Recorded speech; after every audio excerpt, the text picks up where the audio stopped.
So I want to shift gears here and talk about your dad, 'cause I'm quite fascinated by your dad. He passed recently. Yeah. How many years ago? 9, I think 9 years 9 ago. years ago. Yeah.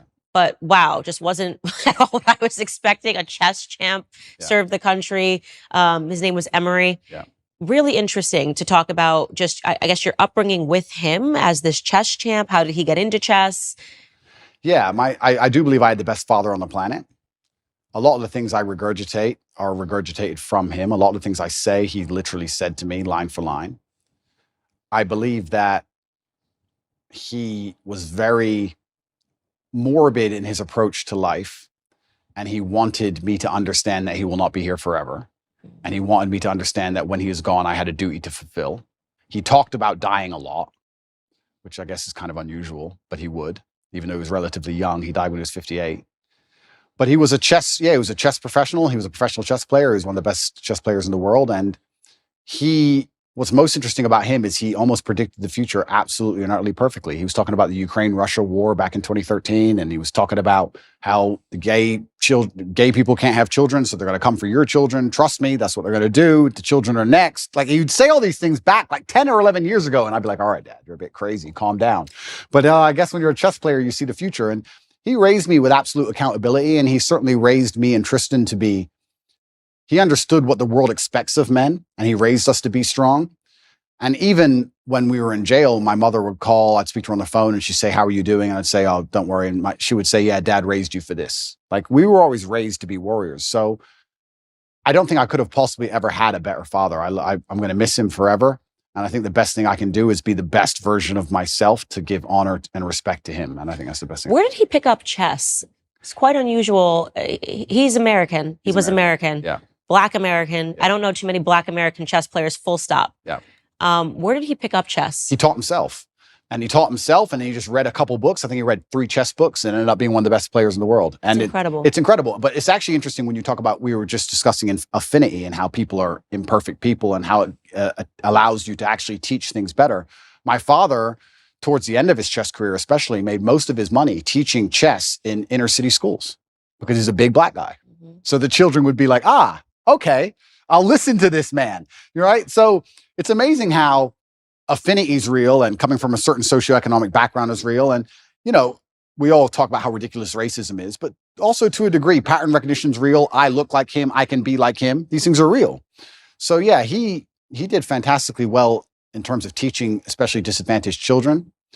And he taught himself, and I wish I had his mind. I'm not nearly as intelligent as he was. I wish I was. You gotta be real smart to be a good chess player. You've got to be better than smart. I actually think you go beyond the realm of smart into I wouldn't say he was on the spectrum, but you certainly get to a new level of socio interactions. Do you understand? I'd go to chess tournaments when I was a kid, and everybody there would be a world level chess player, and everyone was a bit strange, a little bit. I don't know if it's like that anymore. I see the chess communities now moved online. There's a lot of them playing online, and they seem a lot more normal than the grandmasters I remembered. I remembered old grandmasters, half drunk, ex-KGB, shaking at the board. Yeah, like it was a bit different back then. But yeah, I wish I had his level of intellect. He was certainly the smartest person I've ever known. And even when he died, I got endless emails from people I'd never heard of who just said, I worked with your dad, and I don't think you understand how smart he was. He served America, yeah? He served America. He was in the Air Force, and he was a linguist for the CIA. He joined the Air Force and ended up being a linguist for the intelligence. What other languages did he speak? He spoke Russian, German, Spanish, and English. But officially, he was supposed to speak Russian. He assimilated Russian in 2 weeks. I think he holds the Air Force record. Okay, so he's very smart. Yeah, super ridiculously smart. Yeah. I got an email from somebody when he died, and they said that, I just want to send you an email. You don't know who I am. I was serving with your father in the armed forces. You tell everybody your dad was smart, and they're not going to understand how smart he was. And I want to give you a quick story. I was living with a Russian woman, and I already spoke Russian conversationally when I began the Air Force training to learn Russian. Your father knew nothing, didn't know the alphabet, didn't know nothing. And within 2.5 weeks, he was correcting everybody, including the professor, on Russian. Yeah. So like he just read the dictionary. I saw my dad sit there and read a dictionary, just read it. And that was it. Yeah. It's like photographic memory. Like he was on a spectrum. Yeah. Something else going on. Yeah, something else. Little X-Men. Emery Tate was his name, and everyone called him E.T. Yeah. He was tough on you. E.T. He was certainly tough on me, and I can't express enough how grateful I am for that. we live in a world now where I'm going to say that my dad hit me when I made a mistake, and everyone's going to lose their minds. And they're going to pretend I was somehow abused and that somehow my childhood was terrible. And I could not if he was come down to earth today, I would shake his hand and say, thank you for absolutely everything you gave me, including discipline, including understanding that in the harsh realities of the real world, there is a line. And if you cross that line, violence appears. That's the unfortunate reality of earth. There's a line. And if you cross it, violence will appear, either from a cop or from a guy on the street, or from someone you don't like, or even a friend will turn on you, whatever. There's a line that shouldn't be crossed. And I learned that from a very young age, and I'm very thankful for that. I'm not sitting here saying a kid should be abused. There's a difference between abuse and discipline, of course. Everyone with a brain understands that. But he was extremely tough on me. And if I could change anything about my childhood, I'd only wish he was tougher. Because life's tough. Life's hard. And I think that the best thing you can possibly do as a man is prepare for the endless difficulty that's going to come your way. There's no way out as a man. You're either going to have a very difficult life to become somebody important, or you're going to suffer the difficulty of being invisible.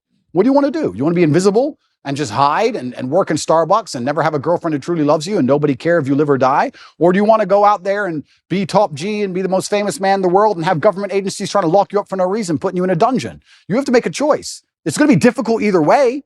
So I think if you have a son and you're not preparing him for absolute difficulty, you're doing him a disservice. I think that's what has to happen as a man. And I've said this many times before, but I'm going to say it again. I don't think many people understand exactly how competitive the masculine world is. Men are constantly in competition with each other. We always have been. We used to go to war and fight and kill each other. I guess in some places we still do. Maybe that's calmed down a little bit. But in the masculine world of today, everybody is constantly competing for everything. The car that you want, other people want. The woman you want, other people want. The house you want, other people want. You're competing to have all of it. And how do you do that? You do that through status and money and influence and power. It's war. I don't think many women realize that when two men even meet each other for the first time, it's like an unspoken, maybe tiny bit at the back of the mind. There's a tiny analysis of, could I fight this man? Yes. That's real. It's super real. You go up and say, hello. He's more than a one-punch issue. That's it. Oh, he's one punch. He's one punch. He's 3 or 4. That's the reality of the masculine world, because we've evolved, if you believe in evolution, but my views are mixed, but we've evolved to be in this position where we're constantly analyzing possible threats, and we're constantly analyzing people who perhaps are on our team or snakes, etc. And I think that not many people understand exactly how brutally competitive the masculine world is. And I think the worst thing you can do for a son is just to raise him in a bubble. My dad, I'll say it here, people lose their minds. My dad used to just randomly push me over. I'd be like 3. He just said, not hard, but just get up, boy. Okay. And mom would be like, why are you doing that, son? He's like, you get pushed over. That's life. My mom hated that she did that to me. But yeah, I can give him nothing but praise. I'm really so thankful I had the upbringing I had. Do you think he's proud of you? I'm certain he's proud of me. And it's amazing how much strength I can get from that. It's amazing how much strength you can get from knowing that your ancestors are looking down on you and you're doing your absolute best. I also believe that God can be proud of you when you do your absolute best. And I don't think many people genuinely do their best in the world anymore. When I say do your best, people sit and go, oh yeah, okay. No, when's the last time you actually did your best? Like, I don't train to run marathons, but I know if I gave my best, I could run a marathon right now, first try. If I gave my best, life depending on it. When's the last time people have genuinely given their best to anything? There are people going through the world and going through life today that don't give their best or 100% effort to anything ever. Ever. They can't even remember the last time they tried. So when I'm sitting in a dungeon, I'm sitting in a Romanian jail cell, I understand that it is a chance that God has given me and my ancestors are watching for me to do my absolute best and to show to them that I am the man I say I am. You can't become the most famous man in the world for mental resilience and God not test your mental resilience. I think that would be a very amateur way to view the world, that you can now become one of the most famous men in the world who talks about mental discipline and mental resilience, and God's not going to test it. I think God's going to come along and say, okay, you want to be Mr. Famous. All right, let's see what you have. So I believed it was a chance to show God and show my ancestors and show my father that I am the man I say I am. And it's amazing how much strength you can draw from that, because I don't think many men especially understand that even if you don't have the strength to be a hero for yourself, you should have enough discipline and enough honor to want to be a hero for somebody else. And if you have other people you truly respect, you should want to be a hero for them. And I think that's the masculine imperative. If someone's going to attack your wife, that's when you become a hero for her. You have to. What kind of man are you if you're not? And you can apply that to other things. If you apply that to your ancestors, or you apply that to God, or you apply that to your beliefs or your core principles as a man, then you can be a hero anytime you want.